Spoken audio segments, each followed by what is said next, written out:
वसुदेवसुतं देवं कंसचारूर्मर्दनं देवकी परमानंदं कृष्णं वंदे जगद्गुरुं। ओम। इस बार जो प्रसंग आ रहा है उसका नाम है चीरहरण। और इसका श्रवण करने से पहले यदि अगर आपने जो पिछले हमारे जो एपिसोड्स हैं नंबर 1 से लेकर के अभी तक इनको अगर आपने ध्यानपूर्वक इनका श्रवण किया है, इस पर मनन किया है, चिंतन किया है, तो ये आपको जल्दी से समझ में आने लगेगा। और इसके लिए इसीलिए कहा गया है कि भक्त को बार बार श्रवण करने की आवश्यकता होती है। ज्ञान योग, भक्ति योग, ध्यान योग और कर्म योग। और भक्ति मार्ग में बढ़ने के लिए 5 भाव भी दिए गए हैं।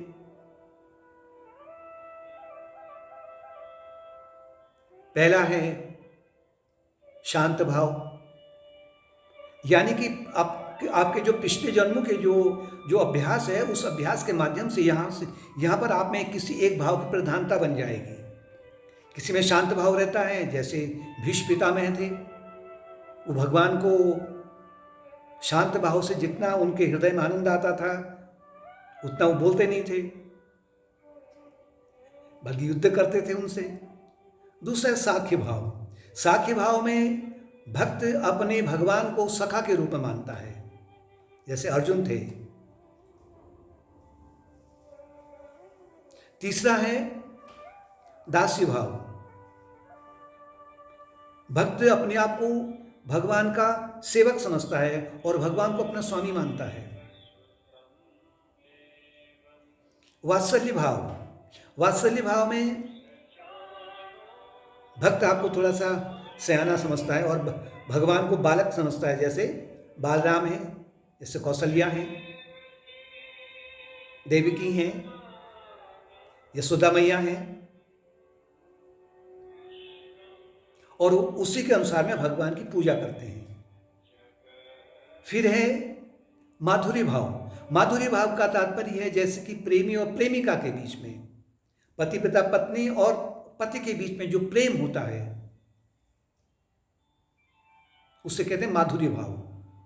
लेकिन ये जो यहां पर जो प्रेम दिया जो है वो, क्योंकि इन शास्त्रों में वेद व्यास जी ने सामान्य जन को भी समझाने के लिए इसको अलग अलग, इसको एक सांसारिक प्रेम के रूप में भी दिखाया है। अपने अपने अपने अपने अभ्यास के अनुसार में हर एक में किसी एक भाव की प्रधानता होती है। और ये प्रधानता के साथ में आपको ये भी जानना आवश्यक है कि मैं ये अन्नमय कोश नहीं हूँ, मैं प्राणमय कोश नहीं हूँ, मैं मनोमय कोश नहीं हूँ, मैं विज्ञानमय कोश नहीं हूँ, मैं आनंदमय कोश नहीं हूँ, बल्कि मैं इनसे अतीत, इनसे परे, मैं सच्चिद आनंद स्वरूप हूँ, मैं सत्य स्वरूप हूँ, मैं चैतन्य स्वरूप हूँ, मैं प्रेम स्वरूप हूँ, मैं आनंद स्वरूप हूँ। मैं न भौतिक शरीर हूँ, न मैं सूक्ष्म शरीर हूँ, न मैं कारण शरीर हूँ, बल्कि इससे मैं अतीत हूँ। यानी कि कहें तो कि जीवात्मा ने अपने चारों ओर इन 5 खोलों से वो अपने आप को ढका हुआ है, या 5 कपड़े मान लेते हैं इनको, 5 वस्त्र हैं। पहला जो वस्त्र है वो भौतिक शरीर का है, अन्नमय शरीर का है। दूसरा वस्त्र है प्राणों का, तीसरा वस्त्र है मन का, चौथा वस्त्र है बुद्धि का, और 5वां वस्त्र है अहंकार का। इसको थोड़ा सा आप मन पर बिठाए रखना। अब हम कथा में आगे को बढ़ रहे हैं कि चीरहरण कहाँ पे हो रहा है। हेमंते प्रथमे मासे नंदब्रज कुमारिका चेरूरः विश्वम भुजाना कात्यायन अर्चन व्रतम। हेमंत के पहले महीने में, क्योंकि भारतवर्ष में 6 ऋतुएं होती हैं, तो हेमंत ऋतु में उस समय में जितनी भी गोप कुमारियां थीं, उन्होंने ये प्रण किया कि हम 1 महीने तक प्रतिदिन हम कात्यायनी मंदिर में जाएंगे, देवी कात्यायनी की पूजा करेंगे, अर्चना करेंगे, उपवास रखेंगे और जमुना जी में नित्य प्रति स्नान भी करेंगे प्रातःकाल, जिससे कि हमें कृष्ण हमें पति के रूप में प्राप्त हो जाएं, और वो प्राप्त होने के लिए हम माँ से प्रार्थना करेंगे कि माँ आप हमें, हे कात्यायनी माँ, हमें कृष्ण अपने पति के रूप में प्राप्त हो जाएं। सभी की यही इच्छा है, लेकिन किसी के मन में एक दूसरे से रोष नहीं है, द्वेष नहीं है। और वो नित्य प्रति यमुना नदी में जाती थी, स्नान करती थी, फिर मंदिर जाती थी, वहाँ पूजा अर्चना इत्यादि वो करती थी, उपवास रखती थी, और दिन भर फिर वो भगवान कृष्ण की लीला और गुणगान में ही मग्न रहती थी। यानी कि वो कहें कि वो कुसन से पूर्णतया भी विमुख हैं, सत्संग की ओर है। सत्संग का तात्पर्य है कृष्ण कौन है? सत्य स्वरूप है, ब्रह्म स्वरूप है, अवतार हैं, प्रेम अवतार हैं। और एक दिन जब वो स्नान करने के लिए गई यमुना नदी में, उन्होंने अपने वस्त्रों को उतार करके बाहर रख दिया। बालिकाएं थी, और वो नदी में प्रवेश हो गई, और वहां जाकर के वो आपस में स्नान भी करती हैं, आपस में क्रीड़ा भी करती हैं, और कृष्ण भगवान के गुणगान को भी गाती हैं। तभी उन्होंने देखा कि कृष्ण नाचते गाते आ गए हैं, उधर से निकल गए हैं, तो बहुत प्रसन्न हो गए।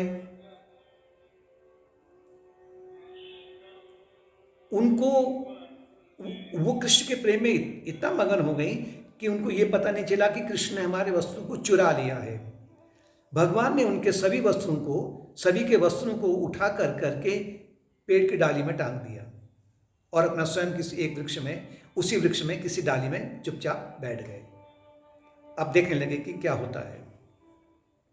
जब स्नान कर लिया उन्होंने, तो बाहर को आए थे, देखा कि हमारे वस्त्र ही नहीं है यहाँ पर, क्या हो गया, कौन उठा ले गया है, हमने तो यही उतारे थे। उन्हें संकोच भी हो गया, ये हमने क्या किया, आज नग्न होकर स्नान कर रही थी हम। तभी उन्होंने देखा कि कृष्ण ऊपर वृक्ष की डाली में बैठ करके मुस्कुरा रहे हैं। उन्होंने बड़ी प्रार्थना की, कृष्ण हमें हमारे वस्त्र वापस कर दो, लौटा दो हमें। और कृष्ण का कहना है कि आप ऐसी बाहर निकलो, मैं तब दूंगा तुम्हें अपने ये तुम्हारे कपड़े। दोनों में ठन गई। अंत में भगवान कृष्ण के जो शुभ प्रेरणा थी, उसके माध्यम से वो उसी रूप वैसे ही वो जल से बाहर निकली, और बाहर निकली, लाज के मारे वो कृष्ण के आगे जब खड़ी हो गई, तो भगवान ने उनको उनके वस्त्र को लौटा दिया। उन्होंने वस्त्र पहने। भगवान ने कहा, न मया वेशित चित धियाम काम कामाय कल्पते, भजिता क्वथिता धाना प्रायो बीजाय निश्चते। कि हम दोनों के बीच में जो संसारी कामनाएं वो नहीं है, बल्कि प्रेम है, विशुद्ध प्रेम है, यानी कि भक्ति है, पराभक्ति है। अतः मैं तुम्हें अब ये प्रण करता हूं कि आने वाले शरद ऋतु की पूर्णिमा को, रात्रि को मैं तुम्हारे साथ में रासलीला खेलूंगा, रचूंगा। तुम्हारी जो कामनाएं हैं वो पूर्ण हो गई हैं। और उन वस्त्रों को पहन करके वृष कुमारियां अपने अपने घरों को बड़े आनंद से लौट गई। एक महान परिवर्तन उनमें आ गया। कहने का तात्पर्य है कि जब भक्त वो सत्संग में बैठ कर करके वेदांत की शिक्षा को ग्रहण करता है, श्रवण करता है, और फिर मनन करता है, चिंतन करता है, और ध्यान करता है, उस समय में उसको ऐसा भान होता है कि जैसे मैं अभी सत्संग सरोवर में प्रवेश हुआ हूं, या मैं स्नान कर रहा हूं, या ध्यान के माध्यम से ध्यान की गहराई में, ध्यान के जल में मैं डूबा हुआ हूं, जहां मैं एक एक करके अपने वस्त्रों को उतार रहा हूं। अन्नमय कोश के जो मेरा मैं, अर्थात कहें कि मैं उस समय में जो वो ये आभास रखता है, ये प्रबल धारणा रखता है कि मैं अन्नमय कोश नहीं हूं, मैं ये भौतिक शरीर नहीं हूं। ये कपड़ा उतार के बाहर कर दिया। दूसरा कि मैं प्राणमय कोश भी नहीं हूं, तो प्राणवाचु का जो वस्त्र है वो भी जैसे कि आपने अलग कर दिया है। मैं मनोमय कोश नहीं हूँ, जैसे कि आपने मन का कपड़ा भी उतार कर अलग कर दिया है। मैं विज्ञानमय कोश नहीं हूँ, जैसे कि आपने बुद्धि का वस्त्र भी उतार कर अलग कर दिया है।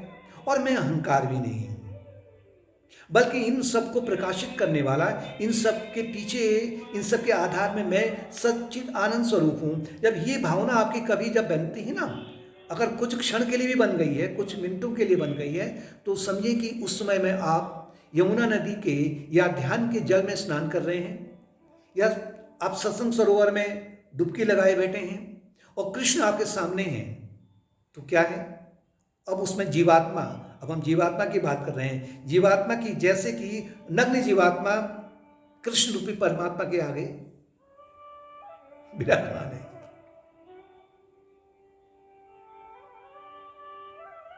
इसे कहते हैं चीधारण। अगर गहराई से इसमें आपने जाना है तो। दूसरी ओर जब आप सत्संग में जाते हैं ना, तो कोई आपके साथ में, जैसे कोई भी हो, अगर वो उसमें थोड़ा सा क्रोध है, लोभ है या बातूनी इत्यादि है, तो आप वहाँ पहुँचने से पहले क्या करते हैं? सबसे पहले आप अपने चप्पलों को, जूतों को उतार के अलग करते हैं। उसके बाद में आप उनसे ये बोलते हैं कि वहाँ पर अगर हमारे साथ आ रहे हो तो सत्संग में किसी तरह वहाँ से गाली गलौज नहीं करना, न तो क्रोध करना, न लोभ करना, न मोह करना, न किसी की निंदा करना, चुपचाप श्रवण करना। तात्पर्य है कि सत्संग के सरोवर में आने पर आपने, इसका जो दूसरा पहलू मैं ले रहा हूँ, आपने जो क्रोध का जो वस्त्र था, लोभ का जो वस्त्र था, मोह का जो वस्त्र था, वो उतार करके आपने बाहर रखा हुआ है। जब उन्होंने अपने वस्त्र को दोबारा से पहना तो प्रसन्न होकर के अपने घरों को चले गई, उनको वरदान प्राप्त हो गया। तात्पर्य है, जब आप इसके माध्यम से, ध्यान है, विचार इत्यादि है, इसके माध्यम से जब दोबारा से इससे बाहर निकलते हैं, अपने दैनिक कार्य में आप संलग्न होते हैं, तो फिर क्या होता है कि अब आपका जो व्यक्तित्व है उसमें महान परिवर्तन होने लग जाता है, क्योंकि उनको कृष्ण ने छू लिया है। वो मन आपका नहीं रह जाता है, मन शुद्ध होने लग जाता है। आपकी बुद्धि में परिवर्तन हो जाता है, शुभ परिवर्तन। आपके अहंकार में परिवर्तन होने लग जाता है, आपके प्राणों में परिवर्तन होने लग जाता है, आपके शरीर में परिवर्तन होने लग जाता है। तात्पर्य है कि वो जो वस्त्र हैं दोबारा से आपके भीतर जीवात्मा रूपी गोपी ने दोबारा से पहन लिए हैं।